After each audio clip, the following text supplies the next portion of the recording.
कहने से संकल्प नहीं रुकते, पिंड नहीं छोड़ते। यह तो विचारों का प्रवाह है। संकल्प कब निरुद्ध होते हैं, इस पर भगवान श्री कृष्ण कहते हैं, आरुरुक्षोर्मुनिर्योगं कर्म कारणं मुच्यते योगारूढ़स्य तस्यैव शमः कारणमुच्यते। गीता 6:3।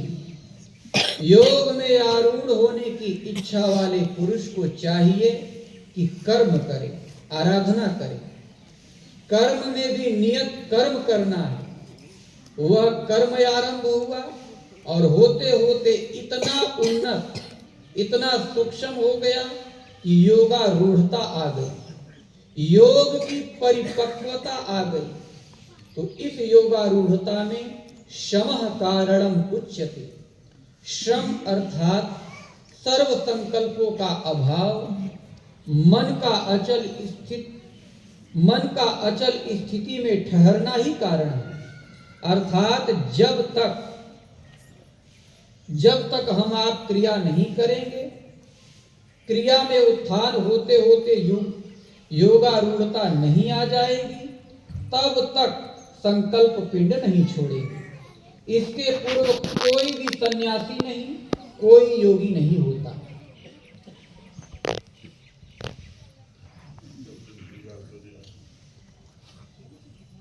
यदा हिनेन्द्रियार्थेषु न कर्म स्वनुसज्जते सर्वसंकल्प सन्यासी योगारूढ़स्तद्योच्यते।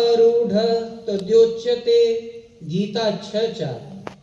जिस काल में पुरुष न अपने इंद्रियों के भोगों पर आसक्त होता है और न कर्मों में आसक्त होता है, उस समय सर्व संकल्पों का अभाव हो जाने पर वही सन्यासी है, उसी को योगी कहते हैं।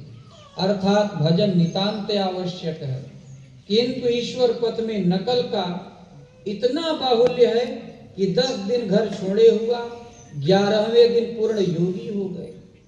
तो यह विकृति कबीर काल में भी थी। आज भी लाखों की संख्या में ये हैं जो 5 तत्व, 25 प्रकृति, आत्मा शुद्ध है, शरीर नश्वर, मैं इंद्रियों का विषय नहीं हूँ, इंद्रियों से परे हूँ, मन से परे हूँ, मैं अखंड शाश्वत एक रत हूँ। इतना कहते बन गया तो हो गए योगी, योगी कहलाने लगते हैं। संत कबीर कहते हैं, ऐसा कहने से कोई पूर्ण नहीं होता। पहले साईं का संग, दर्शन और स्पर्श, जहाँ उस प्रभु की संगत हुई, सहज स्वरूप में स्थिति आती है, अन्यथा कदापि नहीं। बिन देखे वा देश की बात कहे तो कूर, आपुन खारी खात है बेचत फिरे कपूर। यदि कोई बिना देखे कहता है कि वह देश ऐसा है, तो वह कूर है, स्वयं तो खारा नमक खा रहा है और उसे कपूर कहकर बेचता फिर रहा है। बिन देखे बिन दरस परस बिन नाम लिए का होई, धन के कहे धनिक जो होवे निर्धन रहे न कोई। तो परमात्मा जब तक देखने को न मिले, दर्शन और स्पर्श न मिले, तब तक कभी कल्याण नहीं है। इसलिए संत कबीर कहते हैं, पहले साईं का संग, फिर सह माने वह परमात्मा के स्वरूप में आपके स्तर की स्थिति आई।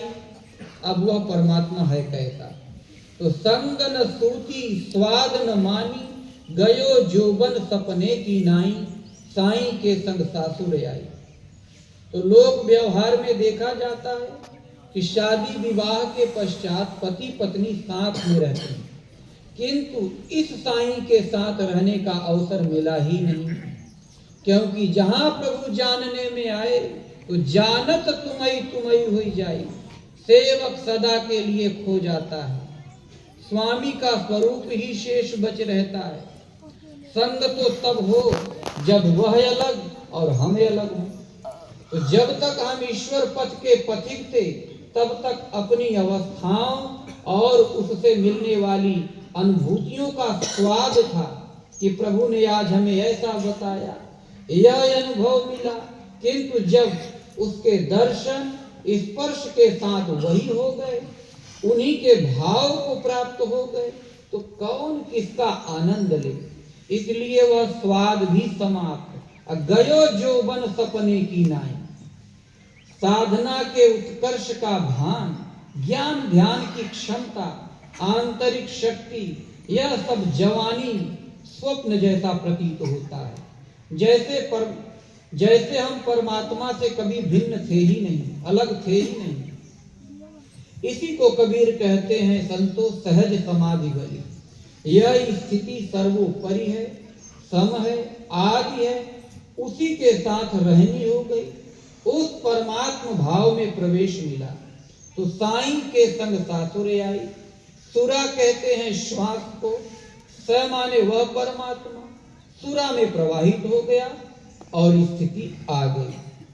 सारांशतः पहले दर्शन होता है, तब स्थिति मिलती है। तो जब स्थिति आई, वह परमात्मा संग निवास करने के लिए भिन्न नहीं रह गया, न स्वाद ही रह गया, यह अनुभव मिला, न साधना का यौवन ही रह गया कि हमारे भीतर यह शक्ति है, ज्ञान का बल है, ध्यान का बल है, किंतु वहां तक की दूरी तय कैसे हुई।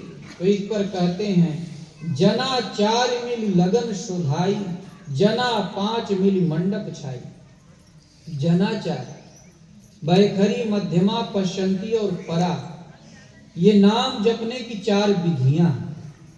क्रमशः एक वाणी ने दूसरी को पकड़ा, दूसरी ने तीसरी को पकड़ा, तीसरी से चौथी पकड़ में आ गई। तो क्रमशः चारों वाणियां मिलती चली गई, उनके द्वारा लगन की शोध मिलती गई, लगन संशोधित होती गई। तो जना 4 मिली लगन शोधाई, जना 5 रूप, रस, शब्द, गंध और स्पर्श। आंखें रूप देखती हैं तो हृदय में भगवान का रूप आ गया। जीवा रस ढूंढती है तो हृदय ने उस ब्रह्म पीयूष को चखा। त्वचा ने प्रभु के चरणों का स्पर्श पाया, कान ने प्रभु की वाणी सुनी। इंद्रियां जो भोग बाहर ढूंढ रही थी, वे सिमट कर हृदय में इष्ट के अनुरूप संचारित हो गई। तो मंडप छा गया। परमात्मा की छत्र छाया वरदहस्त मिल जाता है। पहले यही 5 ज्ञानेंद्रियां भजन में बाधक हुआ करती थी, अवरोध पैदा करती थी। तो 5 कुतिया राम की करे भजन में भंग, इनको टुकड़ा देरी के तब करिए सत्संग।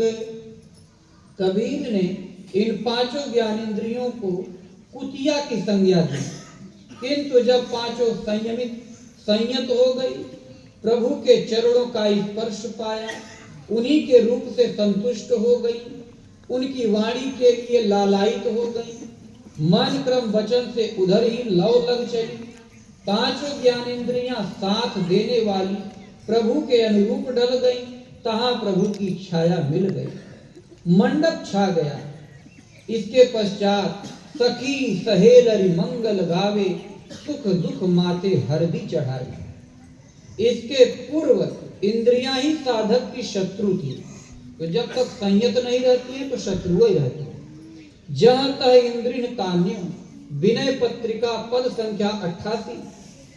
जिधर ही इन्होंने खींच लिया गिरना पड़ा।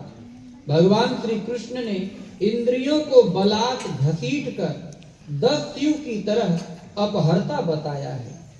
इंद्रियां प्रमथन स्वभाव वाली हैं। जिस एक इंद्रिय के साथ भी मन रहता है, उस अयुक्त मन को घसीट कर उठाकर पटक देती हैं। किंतु साधना के सही दौर में पड़कर जब ये संयत हो जाती हैं, तो यही मित्र हैं, सखी बन जाती हैं। आदि शंकराचार्य ने कहा प्रश्नोत्तरी में, के शत्रवे संति निज इंद्रियाणी, तान्येव मित्राणी जितानिया। तो शिष्य ने पूछा, भगवान शत्रु कौन है? उन्होंने बताया अपनी इंद्रिया ही। किंतु ये यदि वे जीत ली जाती हैं तो मित्र बनकर मित्रता में बरतती हैं।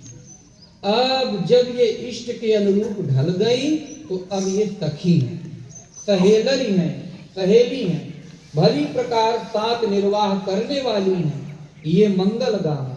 आज तक ये इंद्रियां अमंगल गायन करती थी, जन्म मृत्यु की परिधि में घुमाने का अनिष्टकारी कृत्य करती थी। अब ये मंगल अर्थात परम कल्याण का गायन चिंतन करने लगी। सुख दुख माथे हरदी चढ़ाई, हृदय की स्थिति सुख दुख से ऊपर उठ गई। इंद्रियां ही तो सुख दुख धारण करती हैं।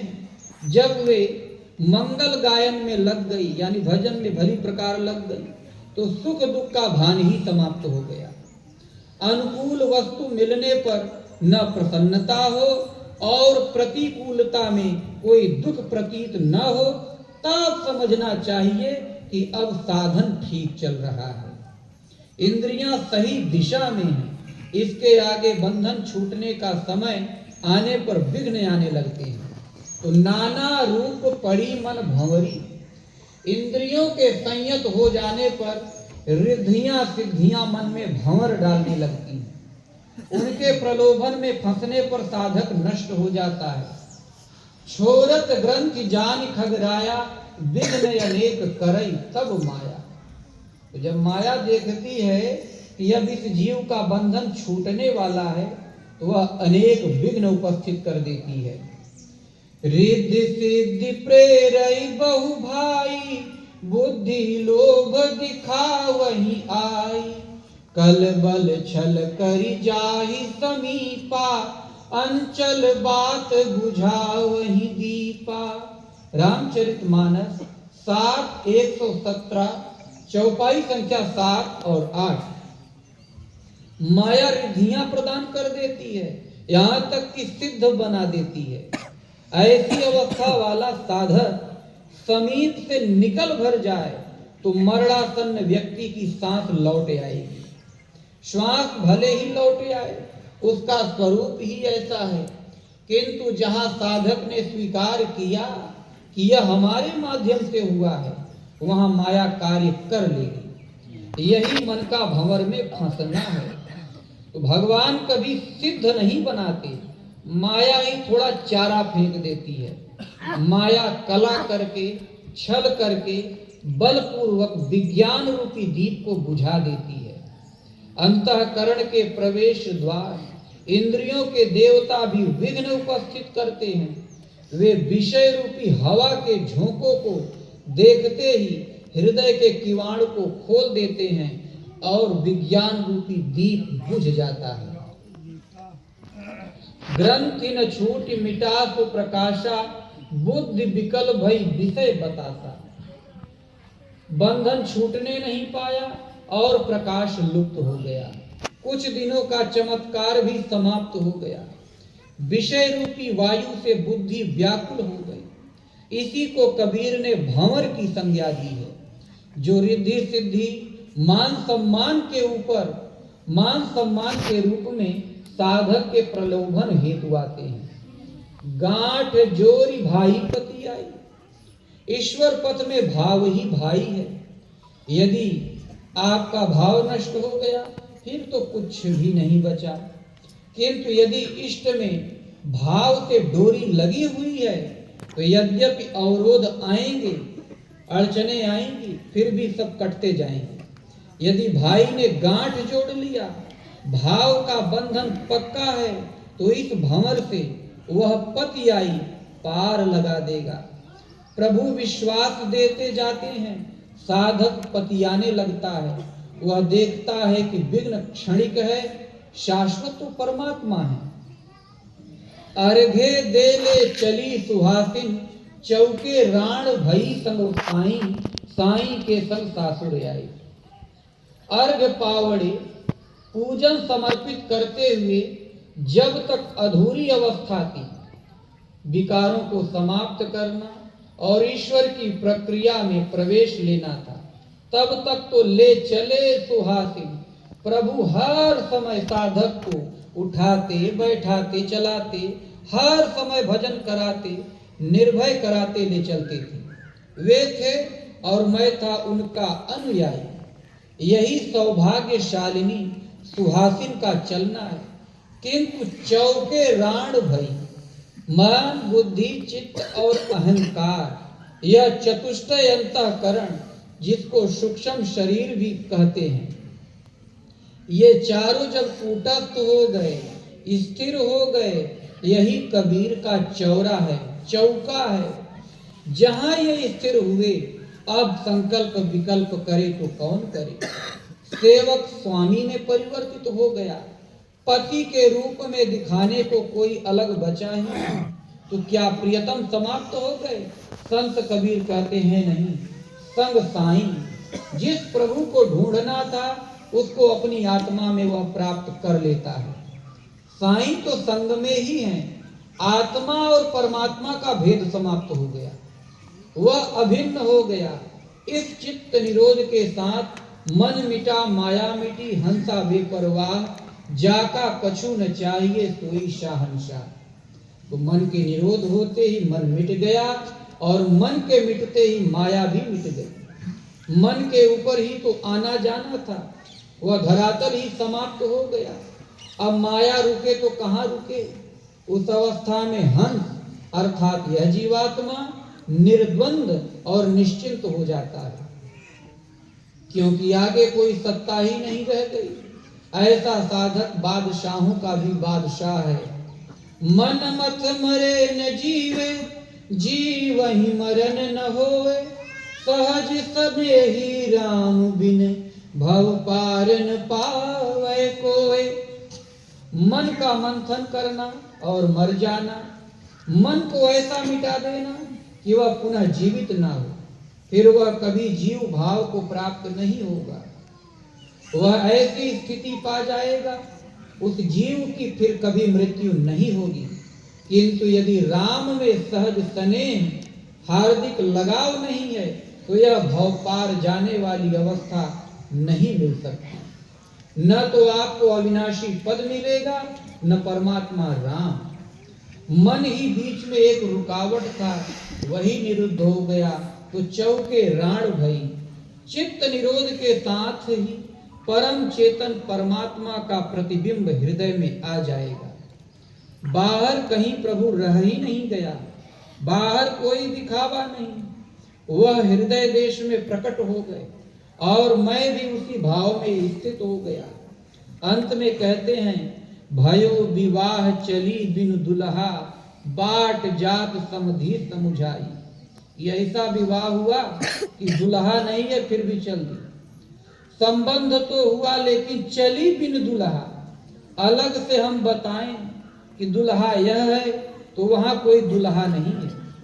भक्ति पथ पर चलते चलते समय आदि सह समाधि आदि तत्व है परमात्मा, उसके साथ ही स्थिति आई, तो जो स्वरूप भूला था वह स्वरूप पकड़ में आ गया। वेदांतियों का शुद्ध बुद्ध शाश्वत यही है, किंतु केवल बातों से सिद्ध करना चाहते हैं, जबकि कबीर के अनुसार यह सब साधन गम्य है। बिना साधन के न तो आपका चित्त कूटस्थ होगा, न चित्त के रहते माया पिंड छोड़ेगी, और न दर्शन प्रवेश की स्थिति ही मिलेगी। कह कबीर हम गवने जइबे। संत कबीर कहते हैं, मैं इस पथ पर गमन करूंगा। किस लिए गमन करोगे? तरने के लिए, भाव सागर पार हो जाने के लिए गमन करूंगा। तरने की पहचान क्या है? कबीर के शब्दों में है कि तरब कंत लय तूर बजाई। उस कंत अर्थात प्रियतम को प्राप्त करके तुरिया अवस्था में सदैव निमग्न रहूंगा। तूर अर्थात तुरही बजाकर डंके की चोट पर उस स्थिति को प्राप्त करके रहूंगा। कबीर ने साधक को प्रायः लड़की के रूप में संबोधित किया है, क्योंकि भजन यह शरीर नहीं करता। शरीर तो साधन धाम है। आपसे या माताओं से साधन भजन जब भी पार लगता है, तो स्टोरमुखी लगन ही भजन कराती है। तुलसीदास हो, माता मीरा हो, अथवा माता मदालसा, इनमें इष्टोन्मुखी लगन जागृत हुई, उसने भजन कराया। तो इसलिए लव रूपी लड़की लगन उत्थान होते होते जब समाधि में प्रवेश पा गई, उसमें आत्म